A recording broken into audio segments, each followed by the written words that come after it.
Hey guys, welcome back to today's video. Today is Wednesday, August 17th, 2022, and in last night's primary, Liz Cheney, the incumbent Republican representative from the state of Wyoming, was ousted by epic proportions amongst the Republican primary. Now, this primary election was one that was very closely watched by those all across the nation. Donald Trump intervened himself into the race and endorsed Liz Cheney's opponent, the one who won last evening, Harriet Hagman. Beyond that, what we saw was that there were many House Republicans. In fact, about 99% of the House Republicans who spoke on this race endorsed Liz Cheney's opponent. Liz Cheney is very well known as Dick Cheney, the former vice president under George W. Bush's daughter. In addition to that, she's not only known for that for, obvious reason, but she is also very well known because of her willingness to stand up against President Trump following the 2020 election. Now, Liz Cheney has been long seen as one of the high-ranking members of the House of Representatives. She has been outspoken against President Trump in the past, but never to this extent. She was ousted recently, about a year ago, as the third highest-ranking Republican in the House. I believe it was for the House Republican Conference. She was ousted and replaced by, I believe now, Elise Stefanik, if I'm remembering correctly. But it was big news that she was decided to be ousted, because there was actually a hold of confidence in her position before on a closed ballot in which she survived. She did not survive the second time, and then it led into the primary in which many of those who voted against her in that election decided to endorse her opponent. Now, this defeat comes as a result of so many things moving against Liz Cheney, but 28.9% is not at all impressive. Even considering so much being against her, this result is far from good for Liz Cheney. She has lost by almost 40 points statewide, and considering about 5% of the vote has remained, it could very well be a 40-point loss statewide. There were many Democrats even that switched over party lines to vote for Liz Cheney, and we'll talk about what that actually might have done in terms of hurt Liz Cheney's chances at winning the primary later down the line. Now, Liz Cheney, as a Republican, was still able to get about 49,000 votes in the state of Wyoming. About 28.9% of those who voted in the Republican primary have decided to back her. But beyond that, you really don't see much else for her there. She was this long-established Republican within the state, not just because of her father, but because she was on track to become Wyoming's next United States Senator. Now, she turned down the job in 2020. There was an open race that she very well could have ran in, would have easily won that nomination, easily won the general election. Wyoming is one of the most conservative states in the country, but she decided to stay in the House. And there was a lot of consideration that if the Republicans were to win back the House in 2022, that not Kevin McCarthy would become the House Speaker, but rather Liz Cheney. That was very high up in consideration, and there were so many people talking about that. But of course, she no longer serves in the House. And, well, at least she will until about January, and then she'll have to leave. But this margin is absolutely insane. I think it really goes to show that when you go into very strong Trump states, and I mean that honestly and truly, Donald Trump won the state of Wyoming by over 40 points against President Biden. I mean, the margin here was the largest that we had seen in practically any state. I think the only one that had a larger margin might, and I say might because I'm not entirely sure, might have been the state of West Virginia. But those two states together typically are amongst the most conservative in the entire nation.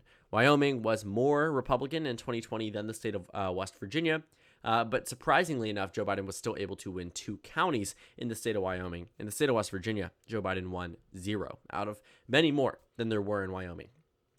Now, Wyoming is a small state. This is not one with, severe national implications that Liz Cheney is out, just more so implications for Republicans that have been outspoken critics of President Trump in the past. This is also a statewide race. This is not some congressional district that is, tucked away into a corner of Florida or New York or a populous state where there are no statewide implications. At least in Wyoming, Liz Cheney has no political future. She can't leave this congressional seat to run for Senate and win. What she could have done was done that in the past. She no longer has the ability to do so. Because Wyoming is such a small state in terms of population, it only has one House district, which means she's stuck. She can't run for House again because she already lost this year, and she can't run for Senate because she already gave up that opportunity, and yes, there will likely be an open seat sometime in the future, but there's no guarantee and practically, a 0% chance that she wins that nomination spot. Looking at the more, moving broader beyond the state of Wyoming, I would say that Republicans might need to be worried if they've been critics of President Trump in the past, especially if they have voted to convict President Trump in the United States Senate. And that person in particular that I'm talking about is Lisa Murkowski. She also had a primary last evening in which she guaranteed a spot to head into the general election. Now, she received 43.7% of the vote in the state of Alaska. Kelly Tshibaka, her opponent who has been endorsed by President Trump, has received 40.4% of the vote thus far. It's a very close race, and no, it does not end here. If Lisa Murkowski gets 43.7% by the final tabulation, considering about a third of the vote is still remaining, Tshibaka gets 40%. No, that doesn't mean Murkowski wins that race. They headed to the general election with the top 4 ranking candidates. So it looks like this Democrat here, Patricia Chesborough, might end up in the top 4, but it is very also possible that candidates do decide to drop out, as we have seen in the Alaska special election that occurred last evening as well. President Trump's endorsement matters, and it shows not only in the state of Wyoming, but also in the state of Alaska, another state with a singular congressional district where the impact statewide is very substantial. Lisa Murkowski receiving 43.7% of the vote as an incumbent is actually a pretty strong showing. I will, not deny that. I think there are many Democrats here who are voting for Lisa Murkowski and many Republicans as well, which is why she's able to get 43.7% of the vote. Practically speaking, it doesn't make sense for her to be this high, especially knowing the approval rating amongst Republicans that at different points in times have dropped to even low double digits or sometimes high single digits, depending on the poll that you're looking at. But Murkowski still seems to be above water. But I can't say that, this is something where this is the best showing for an incumbent. To be even challenged as an incumbent is not necessarily embarrassing, but more so showing that there is not so much confidence in your ability to lead as someone who has already been elected. Lisa Murkowski had been elected 3 times, I think, or 2004, 2010, 2016. 3 times before she actually made it to this nomination spot, again, to be in the general election. And to be challenged to such an extent every single time you've decided to run is telling. And seeing how close it is now, because largely of President Trump's endorsement, Tshibaka was not a big name in Alaska politics prior to the endorsement, tells you again a very similar story of what we've seen in the state of Wyoming. Except this time, in the state of Alaska, it isn't moving that too far in the direction that President Trump might have wanted. But in Wyoming, it certainly has. And I think what we will also see is that Republicans will be less likely in the future to ever consider going against President Trump or any national Republican. This has shown that the punishment by voters for moving against their mainstream candidate, against Donald Trump, is that you lose your race. Cheney is a huge last name in the state of Wyoming. I mean, Dick Cheney served in that state and also went on to become the vice president of the United States, representing one of the smallest nations in the country, or one of the smallest states in the country. Liz Cheney won her race because of her last name largely in her first election and continued dominating. There was no consideration of primarying her in the past. Take a look at the last election. Liz Cheney won by 44 points over the Democrat. In the presidential level, Donald Trump won by, get this, 43 points. To see President Trump do worse than Liz Cheney tells you everything you need to know that what the Wyoming voters viewed of Liz Cheney in the past. That she was better than Donald Trump. That she was the best of the best because of who she was. She had dominated the election sphere ever since she entered into it back in 2014 or 2016 when this became an open race. Won by 32, won by 34, won by 44. She kept expanding her margins, and she was a very strong candidate. Now, that is no longer. I honestly believe, let's say Liz Cheney had won this primary last evening, that if she headed into the general election, some Republican would have decided to run against her as a write-in or as an independent, and they would have won. Liz Cheney is that unpopular that even with the Republican nomination, it would not have been enough to save her this election cycle. And if not this one, then the next one, she was going to be ousted. She resorted to some extreme techniques in order to try to win this primary. In fact, going to so far as to calling on Democrats to switch political parties and give her a boost in the GOP primary. And believe it or not, many did exactly that. Take a look at the number of votes in the Republican primary. 170,000. Take a look at the number of votes in the Democratic primary. 7,000. Why are there 7,000 votes? because many Democrats did exactly what she asked, switched political parties, and voted for Liz Cheney. And you find that to be mostly true.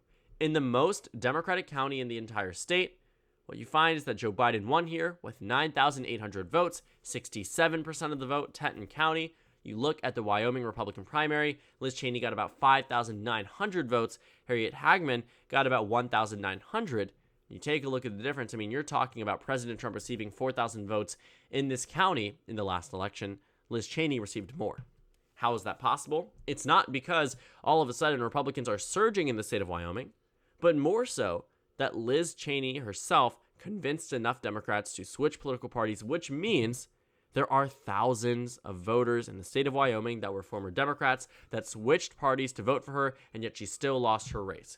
It tells me that if they had cut off the deadline months ago, that Liz Cheney would have lost probably by 50 to 60 points. Barely any Republicans wanted her relative to how much they wanted her before. And a lot of this vote, and I mean a lot of it, was propelled by Democrats. Because while Democrats are, again, the smallest party, of many states within the state of Wyoming by raw number, in December 2021, about 45,000 voters in the state of Wyoming were registered Democrats. The Republican primary, Republican Party, 196,000. To expect there to be base level, 80% plus turnout in a Republican primary, I don't buy it. That's why I think there are many Democratic voters, and the countywide results show that. The Democratic primary having such a lackluster performance in terms of turnout might maybe, in some cases, indicate, depending on the state, lack of Democratic enthusiasm or just a non-competitive race. But specifically in the state of Wyoming, it means that they crossed over, and yet she still lost. Republicans who speak out against the incumbent, specifically Donald Trump, are not ones that go on to win re-election. And that has been the story from the very beginning.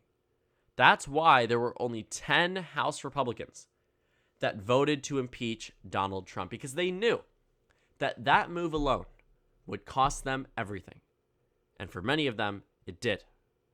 The Senate races. What you find is that those who voted to convict President Trump might soonly find out that this was what cost them everything. Many of them were retiring. They no longer had elections to run in. And that's why it was pretty significant that they voted to convict Donald Trump, because it showed that their reasoning for it, sure, might have been different if they were running for re-election, but because they did not have a re-election bid, they voted how they wanted to. They voted what they believed was their conscience. The same thing might be true for many of the senators, but they were also valuing their re-election bids. Many of those, 43 other senators will never even be thought about by President Trump for good reason, because they didn't vote to convict him. Those 208 House Republicans that voted to not impeach Donald Trump last time, none of them are going to be primary to the extent that these Republicans have been attacked by Trump. At some point in time, it will come to a House of Representatives that is entirely composed of, Democrats and then Republicans, except Republicans will not have any critics of Donald Trump. Everyone who would have been a critic has been ousted already and replaced because of Donald Trump's endorsement. His endorsement holds a lot of weight, and that has been made very, very apparent this last evening, not only in the state of Wyoming, but also in the state of Alaska. And believe it or not, it's against the two main proponents against Trump, or opponents of Trump, in the United States Senate and the United States House of Representatives. While Liz Cheney did not survive the night, it looks like Lisa Murkowski might this November. There's no guarantee for her, though, because it is still a very close race. But adding up the numbers, as long as Lisa Murkowski gets that Democratic Party's vote share that you see right now going to Patricia Chesbrough, then Lisa Murkowski is set. Alone, maybe it's not enough. By raw numbers, you add that you're at 49.9%. But realistically speaking, it's enough, because you'll get that 0.1% somewhere else, and it will be enough to push you over the finish line. But Lisa Murkowski needs to ensure that she's replicating these numbers this November. It'll be quite fascinating to see what happens in a ranked choice voting environment as well. I think that, the state of Alaska itself can be quite interesting in that regard, and it might show some very, very, interesting results as we head into the general election. For the state of Wyoming, though, what I do want to say quickly is that moving forward, I think many Republicans are going to be very less critical of President Trump. I think Liz Cheney, many Republicans were thinking that the race might be competitive, but it never was competitive. it was always going to go to her opponent, and it was always going to be Donald Trump's influence on the race that mattered the most. If Donald Trump stayed out of it, I think the impeachment vote would have been enough to sink her campaign, but not nearly to the same extent. Had Donald Trump not vehemently attacked her, went to the state, went out against her, sent out money against her, this was one of his biggest opponents, and he took her out so easily. Every time she's televised, Fox News grills her. Every time she's on the air, people are attacking her left and right because the Republicans don't like her, and the Democrats certainly don't. They didn't help. While many Democrats did decide to cross over and listen to Liz Cheney's calls, it didn't matter. Because at the end of the day, she lost by an epic proportion, and looking at this margin of victory, it is quite shocking that she even made it this far, or anyone thought she would have a chance at re-election. So thank you guys so much for watching this video. Make sure to comment down suggestions below. Subscribe on the left if you haven't already, and check out the Instagram and Twitter. At the bottom left of the screen, there's also a Discord server for you to go ahead and join. On the screen, there's a video you can watch, and then a playlist for my 2022 House election analysis videos. Again, thank you guys so much for watching, and I will see you all later today.